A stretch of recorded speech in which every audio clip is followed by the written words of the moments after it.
কাশ্মীর আর আগের মতন নেই। এই ভাইরাল পার্সনকে দেখলেই আপনারা তা বুঝতে পারবেন। কিন্তু এত মারাত্মক ঠান্ডা। হরে কৃষ্ণ সুধী ভক্তবৃন্দ, আশা করি আপনারা সকলে ভজন কুশলে আছেন। আবার একটি নতুন ভিডিওতে আপনাদের সকলকে জানাই স্বাগত। আজকে হলো 26শে জানুয়ারি, রবিবার। রবিবার মানেই কাজের শেষ নেই। এই কাজের ফাঁকেই আজকে একটু যেতে হবে ঘুরতে।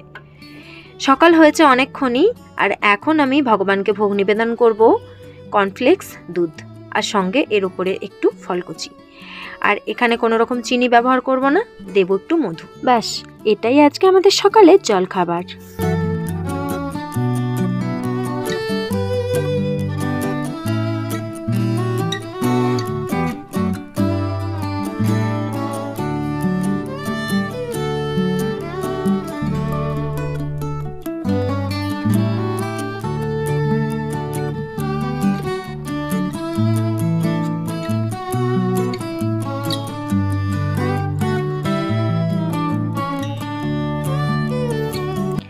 তাড়াহুড়ো করে প্রসাদ পেয়ে এখন বানাতে চলে এসেছি বিরিয়ানি।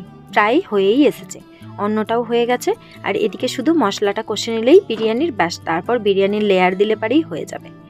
বিরিয়ানিটাকে বারবার শুধু বিরিয়ানি বলে ফেলি, ভুলেই যাই যে বিরিয়ানিটাকে বিরিয়ানি বলতে বারণ করেছে, মহারানী বলতে বলেছে। যাই হোক, ক্ষমা করবেন। এই তো মশলাটা কষে নিচ্ছি, আর বেশি পরিমাণে বাদাম দেওয়া হয়ে গেছে। হাত থেকে পড়ে গিয়েছিল মিক্সারের জারটাতে, আর তোলা হয়নি। তাতে কি হয়েছে, বেশ সুন্দর একটা রং এসেছে। এখানে কোনো রকম ফুড কালার ব্যবহার করিনি, দিয়েছি অল্প একটু কাশ্মীরি লঙ্কার গুঁড়ো। এই তো অন্নটাকে এবার নিয়ে লেয়ার করার পালা। লেয়ারটা করে নিয়ে কিছুক্ষণ দমে দিলে পারেই ব্যাস হয়ে যাবে। রাইস কুকারে মহারানী বলুন বা বিরিয়ানি বলুন, বানাতে কিন্তু বেশিক্ষণ সময় লাগে না। রাইসটাও হয়ে যায় তাড়াতাড়ি, আর দমটাও খুব তাড়াতাড়ি হয়ে যায়। মশলাটা দিয়ে এইভাবে 3টে লেয়ার বানাবো। আজকে কোনো রকম বাঁধাকপির বেরেস্তা বানানো হয়নি, কারণ খুব তাড়া আছে। এমনিতেই দেরি হয়ে গেছে, তার উপরে একটু বেরোবো। বাচ্চাগুলো বায়না করছে ঘুরতে যাবার জন্য। আর আজকে ঘন্টাঘরে ওয়াচ টাওয়ারের ওখানে সকাল থেকে অনুষ্ঠান হচ্ছে। অনুষ্ঠান বলতে ওই রকম যেমন হয় আর কি।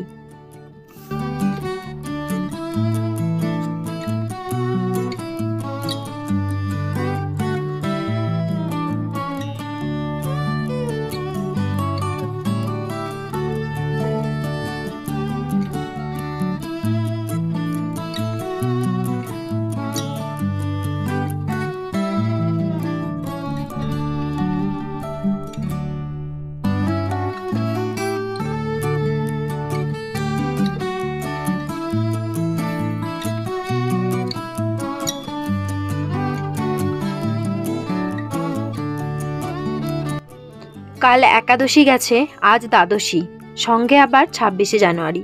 ছোটবেলার কথা মনে পড়ে যায়। 26শে জানুয়ারিতে স্কুল থেকে এসে আমরা সবাই মিলে, ভাই বোনেরা মিলে পিকনিক করতাম। সে পিকনিকের মজাই আলাদা। কাশ্মীরে আসার পর থেকে পিকনিক তো করাই হয় না। যাই হোক, এখন লেয়ার দেওয়া হয়ে যেতে এর মধ্যে দুধ দিয়ে দিয়েছি, আর দুধের মধ্যে অল্প 2 চামচ গোলাপ জল আর হাফ চামচের মতো কেওড়া জল মেশানো ছিল। এরপর এটাকে দমে দিলাম। ওইদিকে ওইটা দম হোক, আর আমি এদিকে রায়তাটা বানিয়ে নিই। দই নিয়ে নিয়েছি, দইয়ের মধ্যে পরিমাণ মতো নুন দিয়ে দিলাম। এরপর এই যে গাজরটাকে গ্রেট করে রেখেছিলাম, গাজর, মূলো, কাঁচা লঙ্কা আর সঙ্গে একটু গোলমরিচের গুঁড়ো দিয়ে ভালো করে এটাকে মাখিয়ে নিচ্ছি।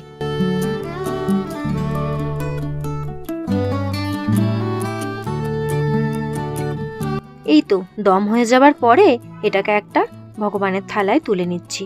তুলে নিয়ে এটাকে ভোগ নিবেদন করব, আর সঙ্গে একটু রায়তা দিয়ে দেব। সুন্দর কালারটাও হয়েছে। নাই দেয়া হোক কেশর বা রং, কাশ্মীরি লঙ্কার গুঁড়ো দিলে মহারানীতে সুন্দর একটা কালার আসে। আর যেহেতু ডবল চাবি বাসমতি রাইস, জড়িয়ে যাওয়ারও কোনো চান্স নেই, সেই জন্য আমি এখন এই চালটা দিয়েই রান্না করি।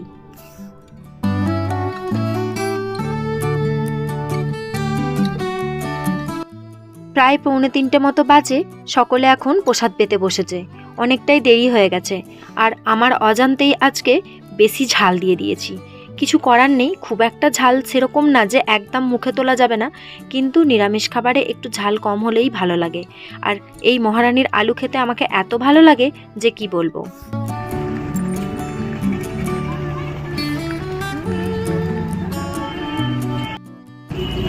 হরে কৃষ্ণ। তো আমরা এখন আছি লাল চকের ঘন্টা ঘরে, আর সামনে হচ্ছে কিছু একটা, সেটা দেখে শেয়ার করবো। আপনারা যারা কাশ্মীরের নিউজ দেখেন তারা হয়তো এতক্ষণে এই ভিডিওটি দেখেই ফেলেছেন। তো যাই হোক, এই যে এখানে এনার বডির মধ্যে প্রতি বছর ভারতের চিত্রটাকে অঙ্কন করেন। তো ইনি প্রতি বছর দুবার করে আসেন, মানে আমি গত 3 বছর দেখছি এনাকে আসতে। 15 আগস্টের সময়তেও আসেন, আবার 26শে জানুয়ারিতেও আসেন। গত 2 বছরও এসেছেন, এটা নিয়ে 3 বছর। আর 15 আগস্টের সময় যদিও গরম থাকে অতটা কিছু মনে হয় না, কিন্তু এখনের এই ঠান্ডাতে সারাদিনই প্রায় 10 ডিগ্রির মধ্যে ঠান্ডা, আবার ভোরের দিকে গিয়ে তো মাইনাস, আবার রাত্রির দিকে গিয়ে আবার আরও মাইনাস হয়ে যাবে। তো এই ঠান্ডাতে ইনি রাত্রির সকাল থেকে সেই রাত্রির পর্যন্ত থাকবেন। ওনার ইচ্ছা শক্তি আর ওনার প্রতিভাকে সত্যিই আমি কুর্নিশ জানাই। কাশ্মীর আর আগের মতো নেই। এনার ভিডিওগুলি আপনারা যখন দেখবেন তখন বুঝতে পারবেন। ইনি যদিও একটা খুব ভাইরাল পারসন।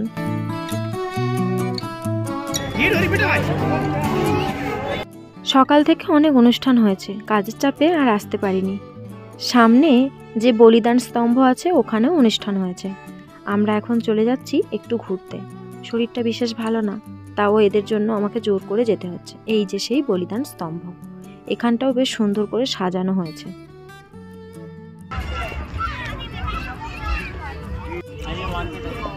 চলো। যত টাইম এগোচ্ছে সন্ধ্যা হবার দিকে তত টেম্পারেচার কমে যাচ্ছে, আর আমাকে ভীষণ ঠান্ডা লাগছে।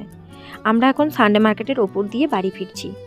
এই লাল চকের সানডে মার্কেটে যত না নতুন জিনিস পাওয়া যায় তার থেকে ঢের বেশি পুরনো জিনিসের সম্ভার।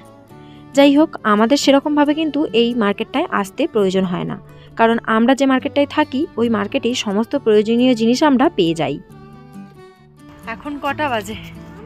এখন বাজে 5:30। এক্ষুনি এত ঠান্ডা 4 ডিগ্রিতে নেমে গেছে। দিনের বেলা বেশ ভালোই গরম, বোঝার উপায় নেই ঠান্ডা আছে না ঠান্ডা নেই। আর সন্ধ্যা পেরিয়ে রাত্রি হবার সাথে সাথে মাইনাসে নেমে যাচ্ছে। সেই সকাল 9টা-10টা পর্যন্ত মাইনাস থাকছে, তারপরে ধীরে ধীরে টেম্পারেচার ওই 12 থেকে 18 ডিগ্রির ওপরে যাচ্ছে। এখন বাড়ি ফিরছি, আর আমরাও যেহেতু বাড়ি ফিরছি, সঙ্গে পাখিরাও বাড়ি ফিরছে। এই পাখিদের দলগুলো দেখতে আমার ভীষণ ভালো লাগে। আপনাদের কার কার ভালো লাগে সেটা অবশ্যই কমেন্ট করে জানাবেন। আজকে 26শে জানুয়ারি, তার উপরে রবিবার। চারিদিকের মার্কেট সমস্ত কিছু বন্ধ। চারিদিক খুঁজে খুঁজে কোথাও কিছু পেলাম না। চিজ বাড়িতে অল্প আছে, ভাবছিলাম একটু নিয়ে যাব, সেটা আর হলো না। কি করা যাবে, যে অল্পটা আছে ওটা দিয়েই দেখছি বানিয়ে দেব। পিৎজা খাবে বলে প্রচণ্ড বায়না ধরেছে সকাল থেকে। এখন বাড়ি ফিরি, তারপরে যা করার করব। শরীরটা একদমই ভালো না, ঠান্ডা লাগছিল ভেবে পালিয়ে এলাম, মনে হয় জ্বর জ্বর মতো। তো এসে আবার পিৎজা বানিয়ে দিতে হচ্ছে। আজও পিৎজার ডোটা পারফেক্ট বানাতে পারিনি, তাও বানাচ্ছি। আরও কতবার চেষ্টা করলে যবে পিৎজার ডোটা ঠিক হবে সেটা আমার কোনো আইডিয়া নেই। আমি কেক বহুবার খারাপ করেছি, তারপরে গিয়ে পারফেক্ট কেক শিখতে পেরেছি। এখনও অনেক কিছু শেখার আছে। কাশ্মীরের এই প্রতিকূল পরিস্থিতিতে থেকেও ভক্তি করা সত্যি খুব কষ্টের। এটা যদি গ্রামের বাড়ি কিংবা মায়াপুরে থাকতাম তাহলে হয়তো কোনোদিন চেষ্টাই করতাম না কেক বানানো শেখা বা পিৎজা বানানো শেখা। ওখানে তো সব কিছু হাতের কাছে পাওয়া যায়। তবে একটা লাভ ভালোই হয়েছে, রাধারানী আর ভগবানের কৃপায় আমি কাশ্মীরে থেকে ভক্তি করছি ঠিকই, নিজে হাতে অনেক কিছু শিখতে পারছি। এটা হয়তো আমার সামনে কেউ থাকতো বা আমার এখানে যদি সব কিছু অ্যাভেলেবেল থাকতো তাহলে আমি শিখতে পারতাম না। আসলে ভগবান ভক্তকে পরীক্ষায় ফেলে, সেই পরীক্ষাগুলোয় পাশ করতে পারছে কিনা ভগবান দেখে। আর ভগবান যা করে সেটা ভক্তের মঙ্গলের জন্যই করে। আমার তো মঙ্গলই হয়েছে, আমি সব কিছু শিখতে পারি। পিৎজাটা সাজিয়ে নিচ্ছি, এটাকে বেক করে নেব, তারপর ভগবানকে ভোগ নিবেদন করে প্রসাদ দেব সকলকে। সকল বৈষ্ণব বৃন্দের চরণে প্রণাম জানাই। সকলে আমাকে কৃপা করবেন ভক্তি জীবনে এগিয়ে যাবার জন্য। সকলে ভালো থাকবেন, সুস্থ থাকবেন, সাবধানে থাকবেন। দেখা হচ্ছে আবার একটি নতুন ভিডিওর সাথে। হরে কৃষ্ণ, হরি বল।